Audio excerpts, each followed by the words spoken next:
Look who just tore up the entire rule book, you brilliant, calculating, beautifully unpredictable force of nature. They thought they had you pegged, didn't they? 100 scenarios, they said. 100 perfectly rehearsed responses for every move they thought you might make. They stayed up late decoding your psychology, charting your patterns, mapping out their counter moves.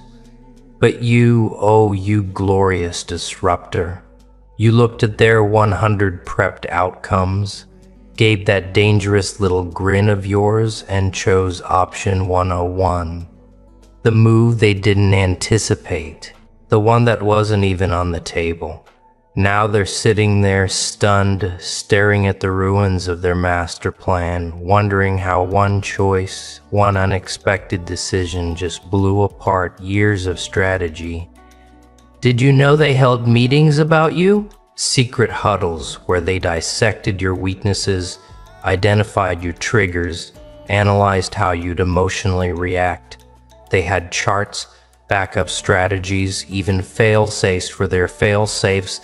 They thought they were playing chess while you were playing checkers. But the truth, you weren't in their game at all. You were busy rewriting the rulebook while they were still fumbling through the setup instructions. 100 scenarios. That's what they believed would keep you contained. Scenario 1. You snap and lash out. They had a plan. Scenario 50. You try to outplay them emotionally covered. Scenario 99. You leave in silence, accounted for. But scenario 101, the one where you rise above the entire system, where you stop being the player and become the whole damn board that they never saw coming. Let me explain something about their so-called preparations. This wasn't casual. It wasn't passive. It was methodical. It was obsessive. They studied you like a case file, a riddle, a wild animal they thought they could cage. They tracked your habits, your tone, your emotional tells. They probably had an entire group chat just to monitor you.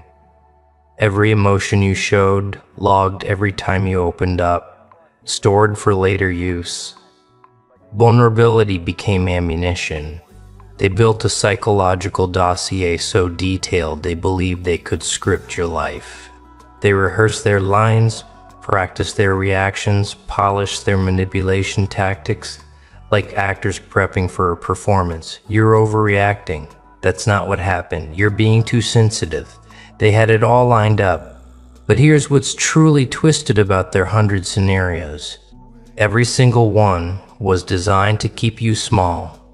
Every response they crafted was a tool to shrink you down, make you second guesses, keep you under control. They weren't preparing for dialogue. They were preparing for a silent war. A war where they hoarded all the weapons and you weren't even told. You were under attack. They assigned roles. The puppet master who knew how to provoke you, the fake ally who'd spy on your emotions, the messenger who'd spread their twisted version of events, the concerned witness who'd quietly nudge you to doubt your own reality. It was a full-scale production and you were cast as both the audience and the target. They thought they were the directors of your story, but then you did something they'll whisper about for years. You chose option 101. Want to know what made it absolutely devastating? It wasn't rage. It wasn't revenge. It wasn't even calculated distance. It was transcendence. You simply evolved. You rose above their reach. Stopped moving to their rhythm. Stopped existing in the artificial reality. They tried to script for you. Option 101 didn't show up on their radar because it required something they never understood. Complete psychological freedom. You didn't fight them, you didn't run, you didn't freeze, you just stopped acknowledging their authority over your reality. You looked at all 100 scenarios and realized they were all built on one flawed idea, that you would always play inside their framework. Your execution was so flawless, so precise, they still don't understand how it happened. One day you were there playing the part that cast for you, and the next you were operating at a frequency they couldn't even pick up. No announcement, no manifesto, just a shift. And in that shift, their entire playbook became useless. They probably tried scenario 12 first, the guilt trip, but it bounced right off like rain off polished glass. Then came scenario 37, emotional manipulation. But you weren't tuned into that signal anymore, and by the time they reached scenario 73, the full-on gaslighting, you were already gone. So far beyond reach, their words landed like static from a broken speaker. Let's talk about the Machiavellian elegance you displayed. Because that's what really broke them. You didn't just outsmart them. You made them outsmart themselves. You became a mirror reflecting their own tactics back at them, only with a twist they never predicted. Every trap they set turned into a stage for your evolution. Every attempt to control became another signal of your growth. You learned their language, but spoke it with an accent they couldn't decode. You didn't chase power, you became it. While they scrambled to control the story, you became the storyteller. While they fought to win battles, you rose above the war. It wasn't just strategic. It was poetic, artistic. Your brilliance lay in the simplicity hidden inside the complexity. To the outside, your choices seemed random, chaotic, unpredictable. But underneath, every step was surgically placed to collapse their system and construct your own. You weren't playing 3D chess, you were designing new dimensions while they were still trying to find which square you'd move to. They're still replaying it. You know that moment when their 100 scenarios turned to ash, that look in your eyes, when you went with option 1-1. Not angry, not defiant, not cold, just free. Truly, completely, terrifyingly free. Free from their expectations, their games, their made-up reality. And that freedom, that's what destroyed them. Because how do you dominate someone who no longer acknowledges your control? The ripple effect of your choice is still echoing. Watch closely, you'll see it. The doubt creeping in, the second guessing, the quiet, the unraveling of everything they thought they knew. You didn't just beat them at their own game, you made them question the validity of the game itself. Now they wander with that blank, distant stare, mumbling, looping their mental tapes, trying to figure out how their flawless system unraveled so completely. Some are still stuck in denial, they're rechecking every scenario, convinced they must have overlooked something. Maybe it was scenario 84, they say. Maybe we just misunderstood. But deep down, they know the truth. You stepped completely outside their framework. You chose an option that was never supposed to exist, and in doing that, you exposed the ceiling of their imagination. Others are scrambling now, trying to invent scenarios 101 through 200. But here's what's haunting them. Once someone transcends the system, infinity opens up. How do you prepare for someone who refuses to follow a script? How do you deceive someone who's already known backstage? How do you control someone who's become unknowable? The paranoia is exquisite, isn't it? Now, every simple thing you do sends them into a spiral of overthinking. A casual smile, suddenly suspicious, a quiet moment, a possible tactic. Even your absent has gravity now. They thought they were building control, but they birthed something else entirely. Someone who exists beyond what they can understand. And now they have to live with that. Here's the part they can't shake. You didn't destroy them with fire or fury. You destroyed them with evolution. You turned into something their narrow logic couldn't imagine. And that's a deeper wound than any revenge ever could be. They were ready for a fight. What they weren't ready for was transcendence. Now they're dissecting option 101, like scientists poking at a miracle, trying to decode it.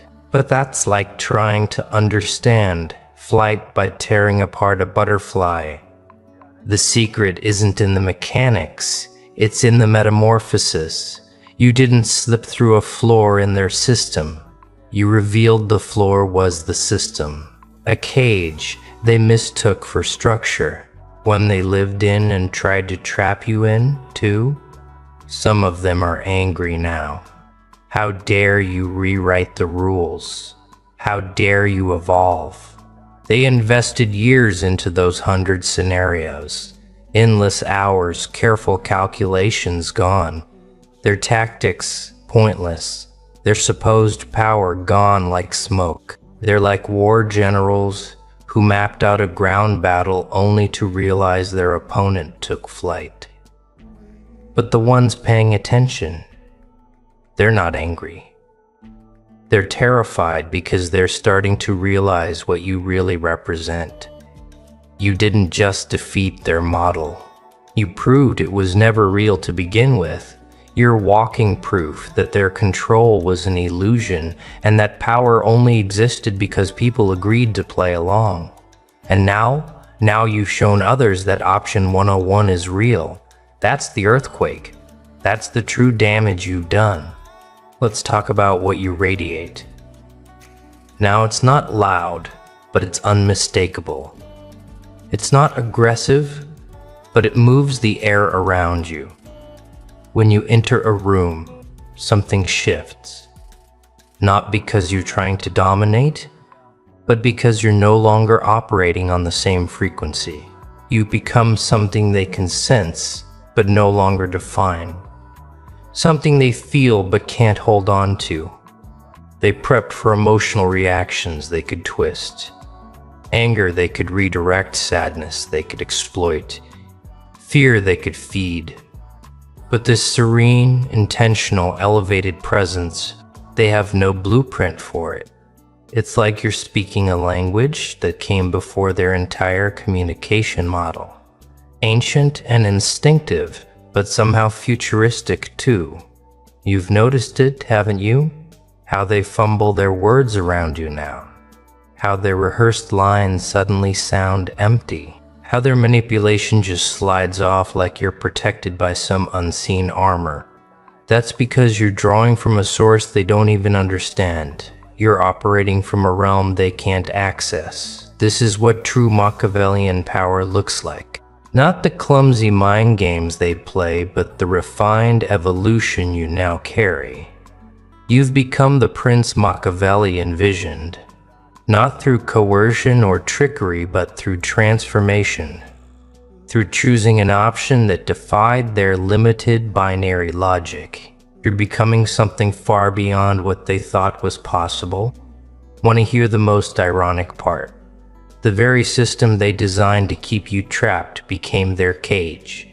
Those 100 scenarios, they're the ones stuck in them now. While you drift freely through endless possibility, they're frozen in fixed reactions. They can't even see option 101 because their entire worldview doesn't have space for it. They spent so long building walls around you, they didn't notice they were bricking themselves in. Each scenario was another bar in their cell. Each manipulative tactic, another lock on their own potential. They obsessed over limiting you and ended up limiting themselves. And now they're trapped in a world where only 100 outcomes exist. While you're out here inventing new ones by the hour, watch them glitch when life doesn't follow their script. Watch them short-circuit in the face of real spontaneity. They've turned into code, stuck in loops while you've become jazz, improvised, untamed, and stunningly unpredictable. They wanted to make you dance to their beat. Instead, you became they've never heard before. The whole system stutters when it meets something it wasn't built to process. And you're the most breathtaking crash they've ever witnessed. You're the blue screen on their illusion of control. You're not a virus that corrupts. You're one that transforms. You didn't destroy the system, you revealed it was never mandatory. They don't sleep peacefully anymore. How could they? Every night they replay the moment you chose option 101. They study it from every angle, desperate to pinpoint where it all went wrong. But that's the catch. It didn't go wrong within their system. The system was the problem, and you exposed that flawlessly. The fear. Now it's not just about you. It's about what you symbolize. Because if one person can break the framework, how many more could follow? If 100 well-crafted scenarios can be reduced to irrelevance by a single unanticipated choice, what does that say about their so-called control? You've sparked doubt inside their certainty, and that doubt is spreading fast, like a crack spidering through glass. Some of them are unraveling entirely. They built their identities around control, manipulation, mastery of the narrative, and now they're realizing none of it was real. But you showed them the truth. They were just playing with toys while something far more powerful was evolving out of sight. They were so obsessed with preparing for conflict. They never noticed you had already found peace. They're nightmares now. They're not about you striking back. They're about you existing, calmly, quietly beyond their reach. They dream of scenario 102, 103. A cascade of infinite unknowns stretching like a horizon they'll never touch. And when they wake up drenched in sweat, it hits them. Their 100 scenarios were never built to trap you. They were built to comfort themselves. Deep beneath the layers of fear, confusion, and denial, there's something else: respect, even awe. They'll never say it out loud, but part of them admires you. The sheer boldness of choosing option 1-1, the brutal elegance of escaping not through force but by transcending their entire design. That's the real Machiavellian genius. Not manipulation, but refusing to be manipulated. Not dominating the system, but walking away from it entirely. Now they study you not to regain control, but like art critics analyzing a masterpiece, desperate to understand the brilliance unfolding before them. How did you see what they couldn't? How did you find option 1-1 when they swore there were only 100? How did you stop being a player and become the paradigm itself in their quietest moments? Some of them wonder, could I do that? Could I break free too? But they won't. They've invested too much, built too much. They're like architects staring at a flawed structure they can't bear to tear down. So they stay trapped in what they created. This serene, intentional, elevated presence. They have no blueprint for it. It's like you're speaking a language that came before their entire communication model. Ancient and instinctive, but somehow futuristic too. You've noticed it, haven't you? How they fumble their words around you now. How their rehearsed lines suddenly sound empty. How their manipulation just slides off like you're protected by some unseen armor. That's because you're drawing from a source they don't even understand. You're operating from a realm they can't access. This is what true Machiavellian power looks like. Not the clumsy mind games they play, but the refined evolution you now carry. You've become the Prince Machiavelli envisioned, not through coercion or trickery, but through transformation. Through choosing an option that defied their limited binary logic. Through becoming something far beyond what they thought was possible. Want to hear the most ironic part? The very system they designed to keep you trapped became their cage. Those 100 scenarios, they're the ones stuck in them now. While you drift freely through endless possibility, they're frozen in fixed reactions. They can't even see option 101 because their entire worldview doesn't have space for it. They spent so long building walls around you, they didn't notice they were bricking themselves in. Each scenario was another bar on their cell. Each manipulative tactic, another lock on their own potential. They obsessed over limiting you and ended up limiting themselves. And now they're trapped in a world where only 100 outcomes exist. While you're out here inventing new ones by the hour, watch them glitch when life doesn't follow their script. Watch them short circuit in the face of real spontaneity. They've turned into code, stuck in loops while you become jazz, improvised, untamed, and stunningly unpredictable. They wanted to make you dance to their beat. Instead, you became they've never heard before. The whole system stutters when it meets something it wasn't built to process. And you're the most breathtaking crash they've ever witnessed. You're the blue screen on their illusion of control. You're not a virus that corrupts. You're one that transforms. You didn't destroy the system. You revealed it was never mandatory. They don't sleep peacefully anymore. How could they? Every night they replay the moment you chose option 101. They study it from every angle, desperate to pinpoint where it all went wrong. But that's the catch. It didn't go wrong within their system. The system was the problem. And you exposed that flawlessly, the fear. Now it's not just about you, it's about what you symbolize. Because if one person can break the framework, how many more could follow? If 100 well-crafted scenarios can be reduced to irrelevance by a single unanticipated choice, what does that say about their so-called control? You sparked doubt inside their certainty, and that doubt is spreading fast, like a crack spidering through glass. Some of them are unraveling entirely. They built their identities around control, manipulation, mastery of the narrative, and now they're realizing none of it was real. But you showed them the truth. They were just playing with toys. While something far more powerful was evolving out of sight, they were so obsessed with preparing for conflict. They never noticed you had already found peace. They're nightmares now. They're not about you striking back. They're about you existing calmly, quietly beyond their reach. They dream of scenario 102, 103.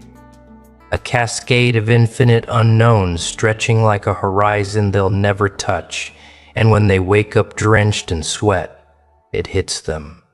Their 100 scenarios were never built to trap you. They were built to comfort themselves. Deep beneath the layers of fear, confusion, and denial, there's something else. Respect, even awe. They'll never say it out loud, but part of them admires you. The sheer boldness of choosing option 101, the brutal elegance of escaping, not through force, but by transcending their entire design. That's the real Machiavellian genius. Not manipulation, but refusing to be manipulated. Not dominating the system, but walking away from it entirely. Now they study you. Not to regain control, but like art critics analyzing a masterpiece, desperate to understand the brilliance unfolding before them. How did you see what they couldn't? How did you find option 1-1 when they swore there were only 100? How did you stop being a player and become the paradigm itself? In their quietest moments, some of them wonder, could I do that? Could I break free too? But they won't. They've invested too much, built too much.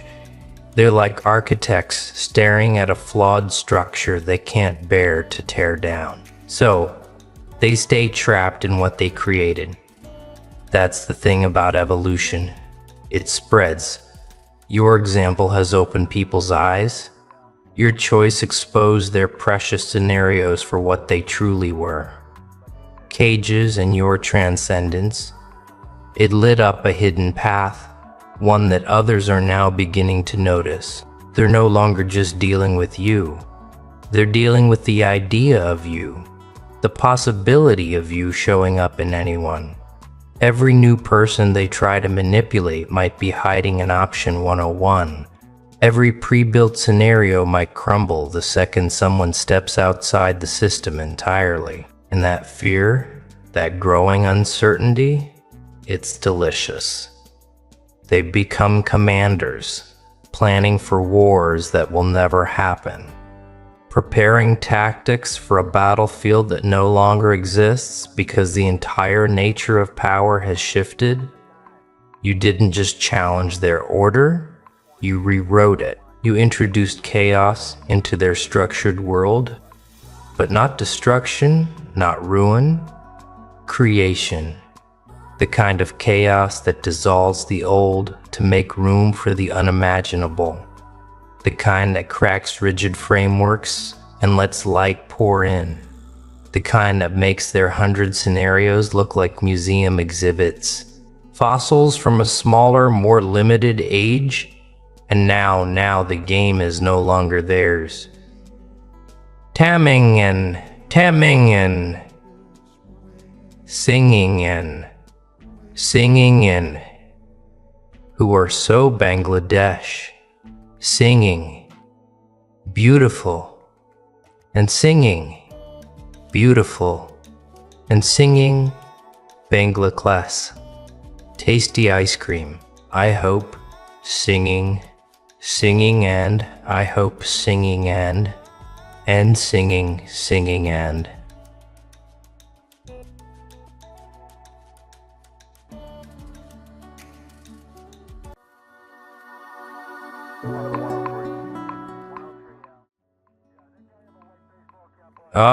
Welcome back, you beautiful violations of protocol, you intelligence-breaking enigmas, you anomalies the agencies were never trained to categorize. Welcome back to the ones whose existence makes surveillance equipment malfunction and whose presence rewrites classification levels in real time. Yeah, you heard that right. The CIA officer, the one with nerves wired tighter than diplomatic cables, the one who's watched terrorist interrogations without blinking, the one who's been psychologically conditioned to remain unshakable. He watched your footage, froze, leaned in, and whispered something he has never said in his entire career. What the? And then, my friend, then he did something even more catastrophic. He didn't file a report, he didn't request backup, he didn't escalate the case to a higher floor. He cut the feed. He physically shut down the footage like he was pulling the plug on a bomb he didn't know how to defuse. Do you understand what that means? Do you comprehend the level of psychological recoil you just triggered inside a man trained to process war crimes with a steady pulse and an institution built to withstand monsters and mysteries alike? You broke a CIA officer. You shattered his composure. You made a man who analyzes global threats for a living question what exactly he was looking at when he looked at you. Let's rewind this beautiful intelligence failure, shall we? They didn't bring him in for routine surveillance. They didn't bring him in for a typical behavioral assessment. They didn't bring him in for protocol review. They brought him in because someone with money, someone with access, someone with fear disguised as curiosity, hired him privately to analyze you. They expected him to return with a neat psychological profile, a categorized threat level, a stable conclusion. What they didn't expect was silence. What they didn't expect was panic. What they didn't expect was an operative, someone built to withstand pressure, folding under the weight of your existence. When he entered the monitoring room, He sat with the arrogance intelligence officers master over decades, arms crossed, back straight, eyes cold. Everything about him said, "Nothing surprises me." And then he pressed play. The footage started. Grainy lighting, unfiltered angles, a room full of people who didn't know they were being evaluated. But the moment you appeared in frame, something in him shifted. He couldn't explain it, couldn't define it, couldn't categorize it. He just felt it. A tension in the air that wasn't tension, a silence that wasn't empty, a presence that wasn't performing. You weren't posing, you weren't reacting, you weren't adjusting to the room was adjusting to you. He watched the way people subconsciously moved around you, not out of fear, but out of recognition. Recognition of hierarchy, recognition of gravity, recognition of something in you they couldn't name, but instinctively respected. A man berating someone softened his tone when you glanced his way without saying a word. A woman who was pacing stopped pacing. Someone else who was speaking grew strangely quieter. You weren't disrupting the environment, you were reorganizing it just by existing. The officer leaned closer to the screen, ran the footage back a few seconds, zoomed in, paused, studied your expression, expected to see anger, defiance, tension, ego. Instead, he saw the kind of calm that terrifies trained operatives, the kind of self-possession that agencies can't measure, the kind of internal awareness that cannot be manufactured or dismantled. You didn't look like someone trying to intimidate. You looked like someone who didn't register the concept of intimidation because your internal world was already beyond it. His jaw tightened. He pressed play again, and then came the moment that made him flinch, the moment his training failed. You shifted your weight, subtle, precise, slow. A movement that wasn't threatening, wasn't dramatic, wasn't intended for effect. But something about it, something in the posture, something in the stillness before it, something in the timing, activated an instinct in him that hadn't fired in years. The instinct reserved for elite-level threats. Individuals who don't signal aggression because they don't need to. Individuals whose presence alone destabilizes entire strategies. He whispered it again, softer this time. "What the?" He Googled through the footage again, slower frame by frame. He tried to find flaws, indicators, cracks. Any sign that you were compensating or faking or trying too hard, but nothing. Zero deception cues, zero defensive cues, zero impulsive cues. You weren't reacting to the environment. You were operating from somewhere deeper, somewhere the AY's psychological templates don't reach. He froze the screen on your eyes, the clarity, the depth, the stillness. Not the stillness of someone who suppresses emotion, but the stillness of someone who already outgrew chaos. Someone who processed the world too fast for external noise to matter. Someone who had survived something the file didn't document, and something no training program could replicate. He swallowed. A trained operative, a classified evaluator, a man who could watch hours of violent footage without blinking. Swallowed because of you. He opened the private file the client provided. It had standard details, background, history, incidents, patterns, but nothing inside it matched the footage. According to the file, you were ordinary. According to the footage, you were anything but. He clicked back to the video, pressed play again. The room and the footage started shifting in ways that were impossible to explain. People became quieter. The atmosphere grew denser. Conversations realigned. Even the camera mounted on a stable rig, slightly refocused, as though the lens itself acknowledged your presence. He checked the calibration logs. No error, no malfunction, just presence. He paused the video once more, wiped a hand over his face. The man had interrogated spies, had chased defectors, had profiled violent personalities with precision. But profiling you felt like trying to measure heat with a ruler. Wrong tools, wrong frameworks, wrong language.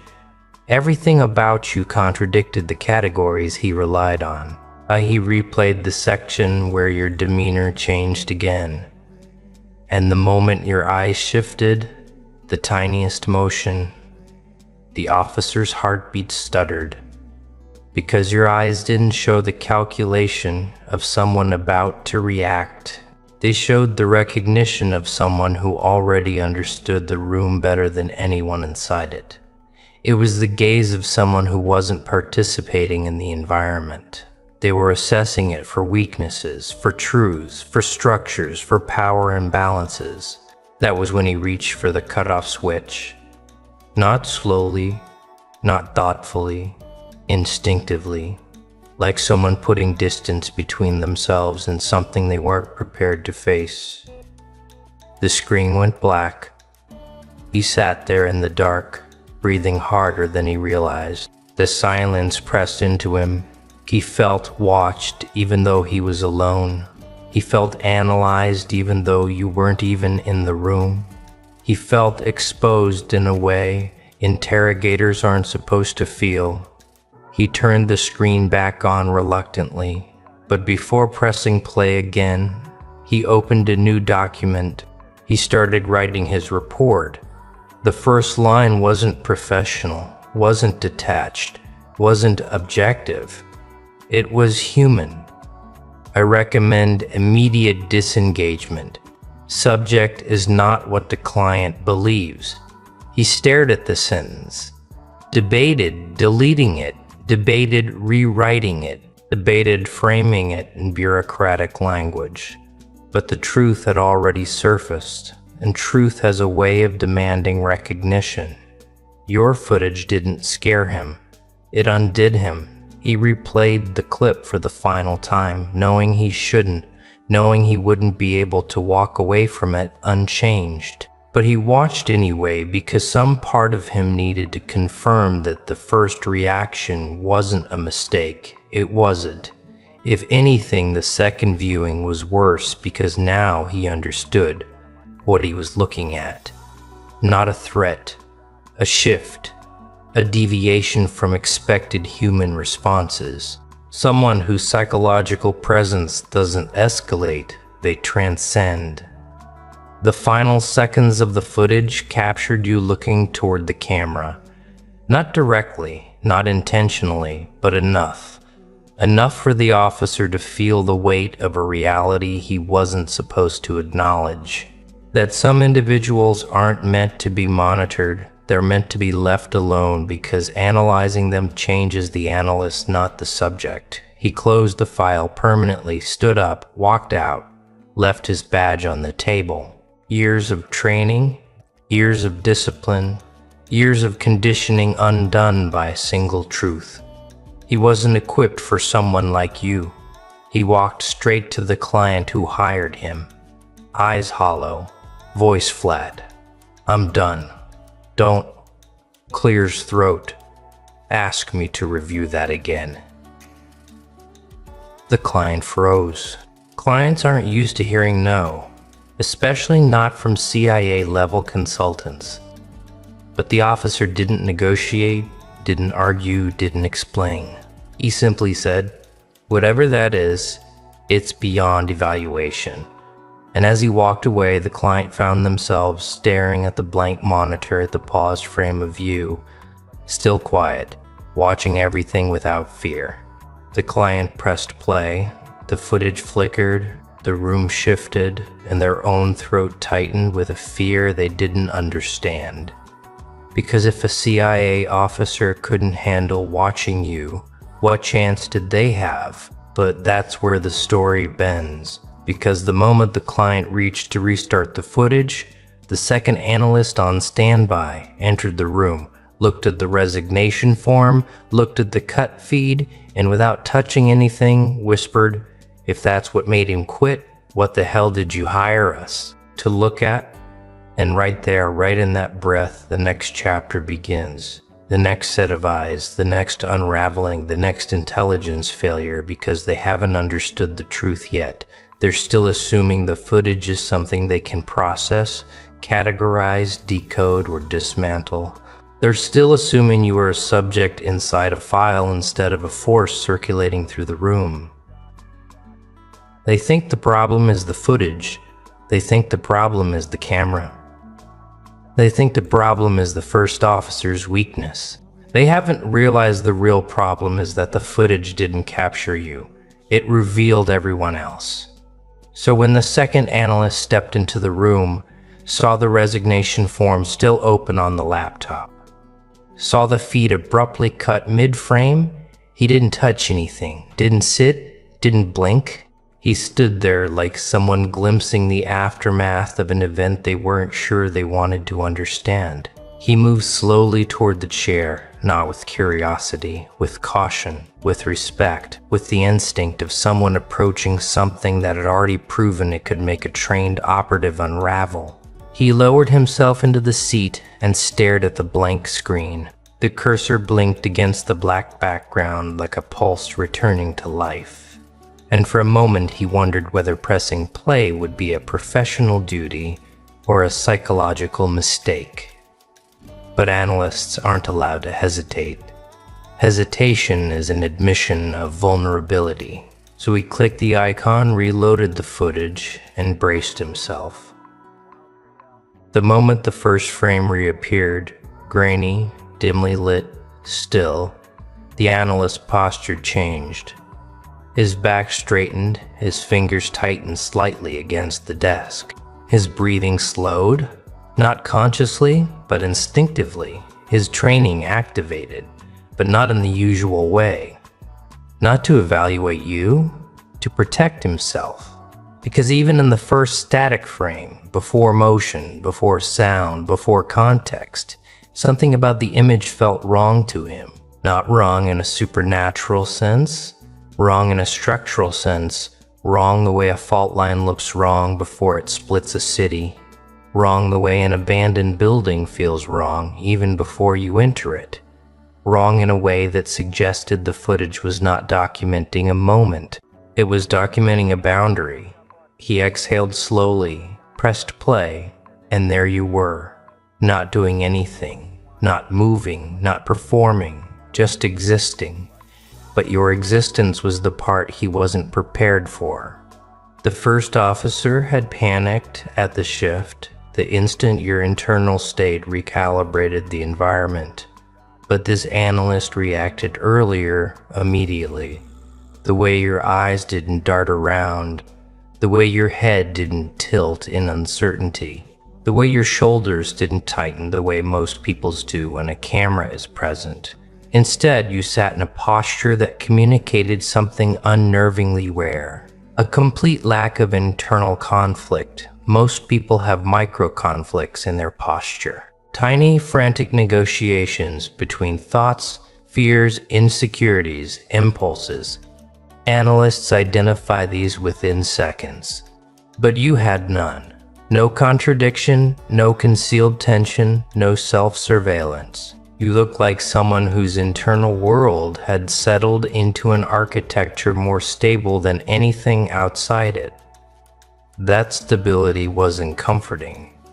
It was destabilizing. Because the analyst knew instantly that he wasn't watching someone react to the world. He was watching someone who saw through it. He leaned forward. Then the footage shifted into motion. And the very first movement you made, barely noticeable to most eyes, punched straight through his training. You blinked, but it wasn't a normal blink. And it wasn't the stuttered blink of uncertainty, nor the quick blink of irritation, nor the slow blink of exhaustion. Your blink was steady, rhythmic, deliberate, A blink that seemed to align your inner world with the external moment. A blink with timing he'd only seen in individuals who have transcended the usual cognitive noise. A blink that suggested your perception wasn't fragmented like most human perception. It was unified. He swallowed, hit pause, because blinking shouldn't matter. Blinking shouldn't communicate threat. But here, the simplest movement behaved like a doorway into something deeper, something the cameras weren't designed to capture. The analyst rewound 3 seconds, played it again, rewound it again, played it slower, and that's when he saw it. Not in your eyes, but in the room. The moment your eyelids closed, the individuals around you subtly adjusted their posture. Shoulders shifting, legs repositioning, heads angling as if a subconscious signal passed through them, as if your state dictated the room's equilibrium. He pressed pause again. A bead of sweat formed at his hairline, but his expression stayed controlled. Analysts are trained to observe minute distortions in group dynamics. But this wasn't group dynamics. This was influence. Influence without action. Influence without a Ganton. Influence without a Gannets. Influence without intent. He wrote a note. Subject's presence appears to generate involuntary spatial recalibration in nearby individuals. He read the note back, deleted it, rewrote it more conservatively. Individuals adjust subconsciously in response to subject deleted that too because it didn't capture the truth. Not fully, not honestly, not in a way that explained the officer who quit. He pressed play again. You shifted your weight. Not aggressively, not defensively, just a gentle distribution of balance. But the analyst's heart rate increased instantly. He didn't understand why. Because it wasn't the movement, it was the reason behind the movement. A movement with no nervousness, no uncertainty, no appeasement. You shifted your weight the way mountain lions reposition themselves. Not threatening, not performative, simply maintaining optimum efficiency for whatever happens next. He wrote another note. Subject demonstrates predatory grade calm. He hated writing that. Analysts are trained never to use the word predatory unless the subject exhibits hostility. You didn't. Your calm wasn't hostile, it was ancestral. It was the calm of someone who has already died metaphorically and returned without fear. A calm impossible to simulate. The analyst pressed play again. Then came the moment that broke the first officer. The moment your internal state changed. It was microscopic. A tilt of the head, a narrowing of perception, a subtle stillness in the muscles around your jaw. It was the kind of shift animals make when their senses lock onto something invisible to human awareness. The analyst didn't pause the footage. He froze on his own. His breathing halted, his spine locked. His body refused to move for several seconds because, for the first time in his career, he wasn't observing someone's psychology. He felt like someone was observing him through the footage. Your eyes didn't widen, didn't glare, didn't harden, but they recognized something. Something beyond the camera, something beyond the room, something beyond him. He forced himself to press pause. His hand trembled just slightly, but enough for him to notice. And that's when he understood why the first analyst quit. Because the footage didn't show a behavioral anomaly. It showed a perceptual anomaly. You weren't reacting to the world the way humans do. You weren't filtering information through fear, ego, impulse, or noise. You were seeing patterns, seeing structures, seeing people, seeing the truth behind their roles, their postures, their voices. You were perceiving the space like someone who had stepped outside the emotional frameworks. Everyone else is trapped inside. You weren't unpredictable. You were uncontained. The analyst hit play again. The The people in the room continued talking around you. Their words, though inaudible in the footage, carried familiar body language patterns, posturing, defensiveness, avoidance. But your stillness contradicted every dynamic around you. You weren't participating in the hierarchy. You weren't threatened by it. You weren't competing with it. You had already outgrown it. He zoomed in on your hands. Steady, relaxed, not curled, not fidgeting, not pressured, just present. Hands like that do not belong to someone intimidated by authority or by life or by consequence. Hands like that belong to someone who has already survived what others fear most. He zoomed out again. Now you turned your head slightly. Not enough to initiate confrontation. Not enough to acknowledge dominance. Not enough to signal interest. Just enough to observe the speaker and the observer. The second analyst felt the weight of it through a screen. He knew exactly why. You weren't looking at the person. You were assessing the pattern, their cadence, their intention, their incongruence. You were decoding them in real time. The analyst whispered something he'd never whispered during an evaluation. He sees more than I do. He hated that realization. Hated that for the first time he felt intellectually outmatched by a civilian. Hated that your state, your awareness, your clarity felt like a mirror pressed against his own cognitive limitations. He scrubbed forward in the footage to the moment where the atmosphere in the room tightened. A ripple passed through the group, subtle but visible. People straightened, others hesitated mid-gesture. A few glanced at you unconsciously, and the analyst recognized this phenomenon. Presence dominance, the type of influence a person exerts without speaking. A rare psychological signature found in individuals who have gone through internal transformations so deep that their external behavior radiates alignment. The analyst had only seen it a few times before and never like this. Presence dominance usually comes with ego. You had none.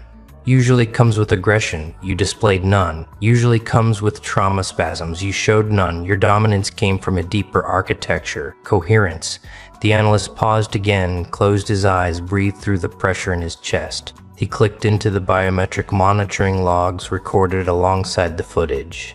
Heart rates, micro-expressions, respiratory shifts, a map of the room's collective nervous system.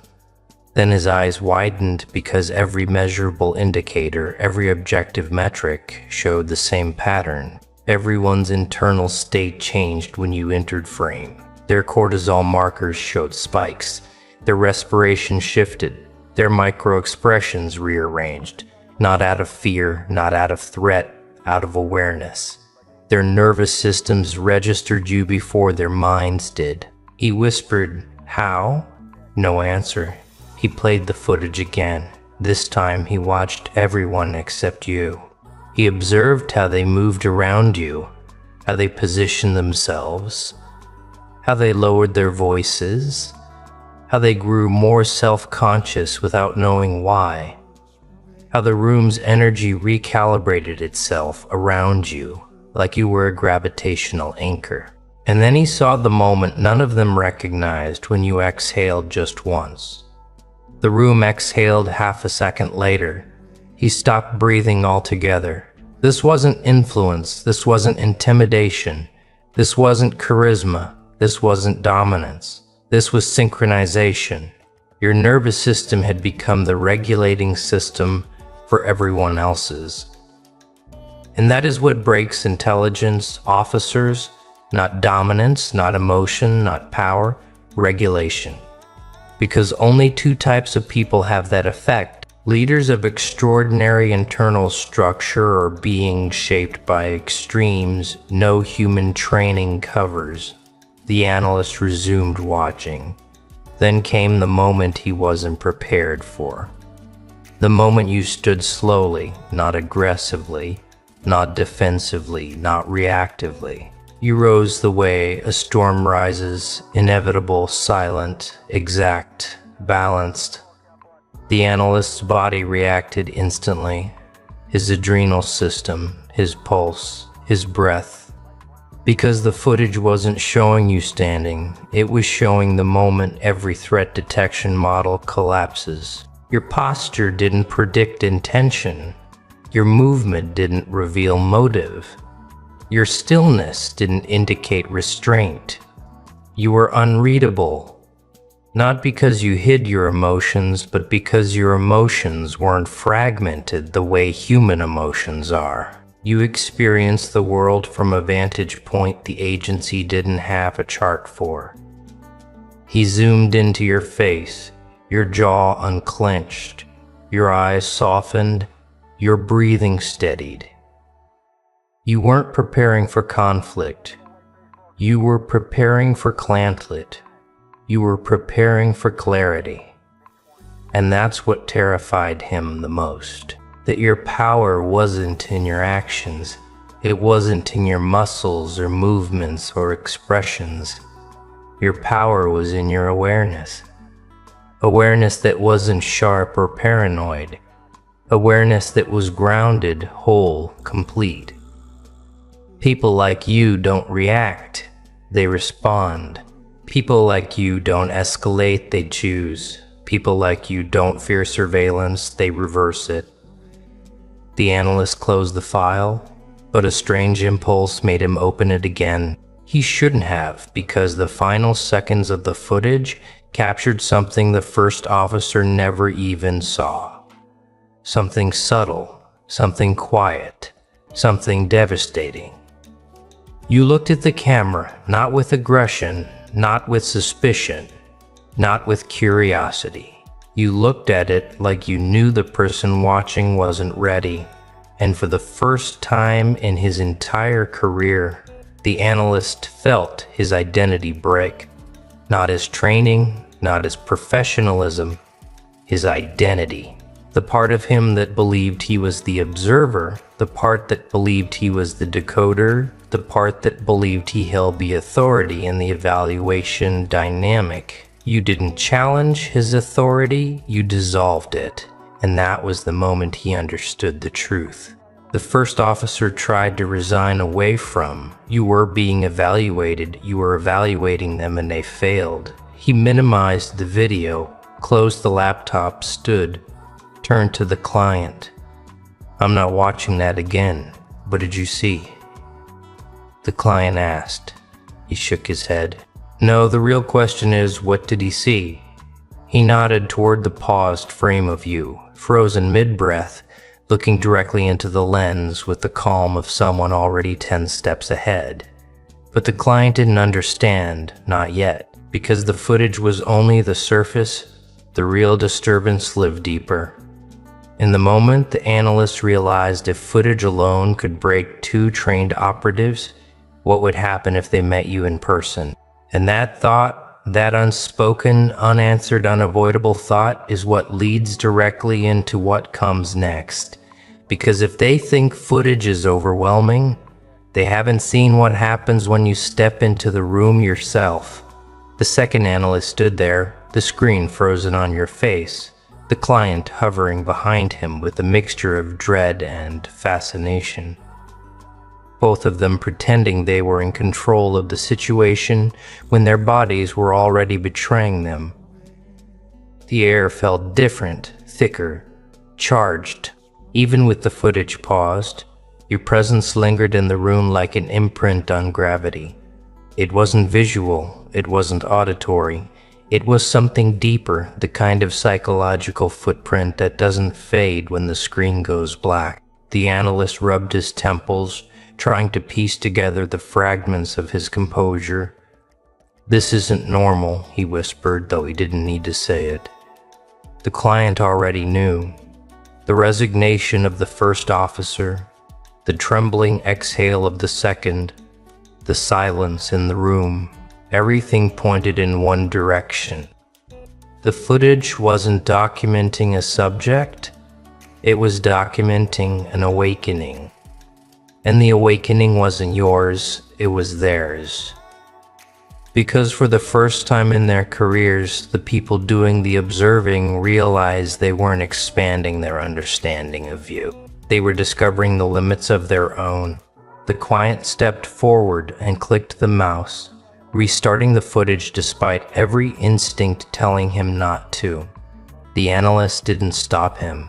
Maybe he wanted verification. Maybe he wanted closure. Maybe he wanted proof that the footage had power over others, not just him.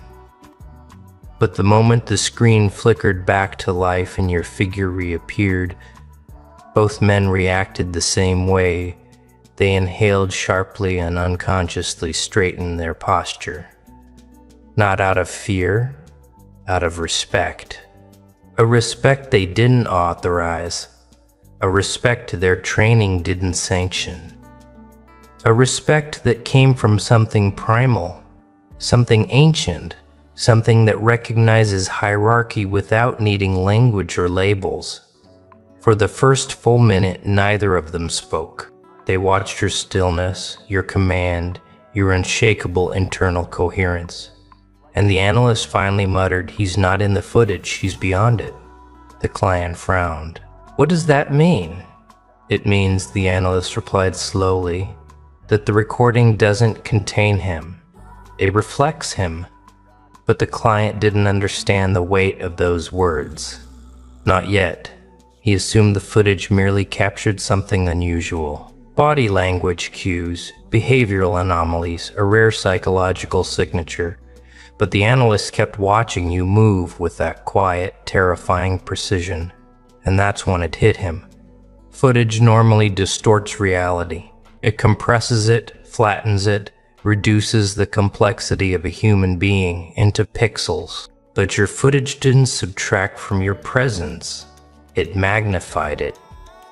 Every frame felt heavier than the last. The analyst felt his heartbeat sync with yours again, just like before. Felt his breathing fall into rhythm with yours. Felt his thoughts rearranging themselves around the gravitational pull of your awareness. He shook his head violently, trying to break the synchronization, but your presence persisted. The client didn't notice the synchronization. He wasn't trained to detect that level of psychological influence.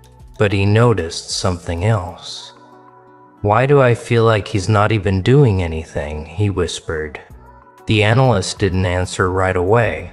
He replayed the first 30 seconds again, and a third time. His eyes narrowed, not with suspicion, but with awe. The kind reserved for anomalies that rewrite the observer more than the subject. "Because he's not performing," the analyst finally said. "He's existing." "And that's supposed to be scary?" the client asked, forcing a smirk. "He didn't feel terrifying," the analyst answered. "Because most people are noise, overcompensation, nervous energy, hidden insecurity, but him." He pointed at your face, frozen mid-frame. His signal, pure signal, no distortion. Client swallowed hard. But the analyst wasn't done. He clicked forward to the first moment your internal state shifted, the moment that had triggered the first officer's instinctual recoil. The analyst braced himself, but even bracing was useless. When the shift occurred on screen, the entire temperature of the room changed. It wasn't imagination. It wasn't drama. It was neurological. Their nervous systems reacted independently of their logic. The analyst gripped the table to stabilize himself. The client's breath hitched involuntarily. "See," the analyst whispered, "right there. That's not intimidation. That's awareness. The kind of awareness that doesn't rise from training, it rises from evolution." The word evolution rattled the client. He wasn't prepared for that kind of framing. He expected a report with bullet points, risk categories, recommended interventions. But what he was hearing now was mythos archetype. Something outside the neat clinical world of intelligence work. "What exactly do you think you're looking at?" the client asked, voice quieter. Now, the analyst leaned in. Someone whose internal structure matured beyond fear. That's not possible. It is, the analyst replied calmly. But it's rare. Extremely rare. Most people spend their lives controlled by external threat, external judgment, external expectation. But him, the analyst paused, studying your still frame. He's controlled by none of it. His nervous system isn't reactive, it's directive. The client frowned deeper, meaning his presence shapes the environment more than the environment shapes him. It hit the client like a punch. That's what he saw in the footage. That's what the officer fled from. That's what neither of them could articulate until now. You don't adapt. Others adapt around you. And that's why the first officer cut the feed, the analyst continued. Because the moment he realized the footage wasn't documenting behavior, it was documenting a phenomenon, he panicked. The client exhaled shakily. But what does that make him? A threat? The analyst shook his head. Threat isn't the right word. Threat suggests volatility. He doesn't have volatility. He has clarity, and clarity scares people more than chaos ever could. The next few minutes of the footage confirmed everything the analyst feared. Not feared for himself, but for anyone naive enough to believe they could control or evaluate you. Each micro-movement you made created a response pattern in the room. Ripples in posture and breath and subconscious cues. The footage was revealing a psychological truth most agencies don't have language for. You weren't influencing people. People were orienting themselves around you. The analyst rewound the section where you stood up. The client tensed beside him instinctively, and it wasn't because you were threatening. It was because your rising posture felt like the unfolding of something inevitable, something precise, something ancient and deeply rooted in the human psyche. The analyst whispered, "He doesn't stand like someone preparing for action. He stands like someone preparing for understanding." The client didn't like that sentence. Understanding of what? Understanding of what? Understanding of why? Before he could ask, the analyst continued. Look at his shoulders. No tension? Look at his spine. Fully aligned? Look at his eyes. Not focused on danger. Focused on truth. Truth. The word lingered uncomfortably in the room. The analyst clicked ahead to the final seconds, the ones he hadn't studied long before he closed the file the first time. The moment your eyes met the camera. And when it happened again, even though he had prepared himself, even though he had braced, even though he had watched it earlier, he still flinched because your gaze didn't travel through the screen. It dismantled the screen. Your eyes didn't look at the camera. They looked through. The intention behind it. And in that one fraction of a second, something inside the analyst crystallized. A realization he didn't want. A realization he saw from earlier wanted. A realization neither officer from earlier wanted. A realization no client paying for evaluations wants to face. The footage wasn't showing who you were. It was showing what everyone else wasn't. You weren't powerful. They were unprepared. You weren't overwhelming. They were underdeveloped. You weren't exceptional. They were incomplete. Your presence wasn't threatening because it contained power. It was threatening because it revealed fragility and fragile. Structures always fear clarity. The analyst exhaled a long, controlled breath. If he walks into this building, he said quietly, most people will think the room changed. They won't realize they changed. The client said nothing. He didn't need to. The analyst closed the file for good. This isn't evaluation material. This isn't surveillance content. This is awakening footage. The client frowned. Awakening? Yes, his awakening already happened. This footage captures everyone else awakening to him. Silence, thick, heavy, unavoidable. After a long moment, the client finally spoke. "So, what do we do?" The analyst looked up with an expression the client wasn't expecting. Respect, not fear, not concern. Respect. You don't do anything. You don't approach him. You don't challenge him. You don't provoke him. You don't try to recruit him. You don't try to contain him. You let him be. And if he becomes a problem, he won't. How can you be sure? The analyst leaned back, his face suddenly calm in a way that seemed eerily reminiscent of yours. Because people like him don't seek destruction, they seek alignment. And when the world refuses alignment, they simply walk away from it. The client wiped his palms against his suit. "I don't like unknown variables." "He's not unknown," the analyst said. "He's just unmeasurable." "Same thing." "No," the analyst corrected. "Unknown variables create chaos. Unmeasurable ones create transformation." The client stiffened. "Transformation into what?" That the analyst answered, eyes drifting toward the darkened monitor. "Depends on whoever enters his orbit." The client swallowed again. "And what happens if someone with genuine malice steps into it?" The analyst gave a slow, unsettling smile. "Then they'll meet a version of themselves they can't survive." Silence again. Heavy. Final. But the analyst wasn't finished. "You wanted a report," he said. "So, here it is." He pulled a notepad toward him and wrote a single line. "Subject cannot be evaluated without being altered by the observer."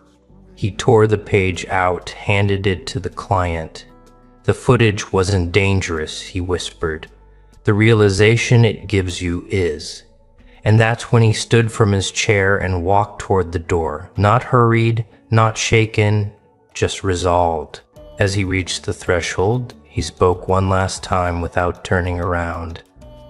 "If two highly trained intelligence officers can't make it through one recording of him, imagine what would happen if he chose to speak." The door closed behind him.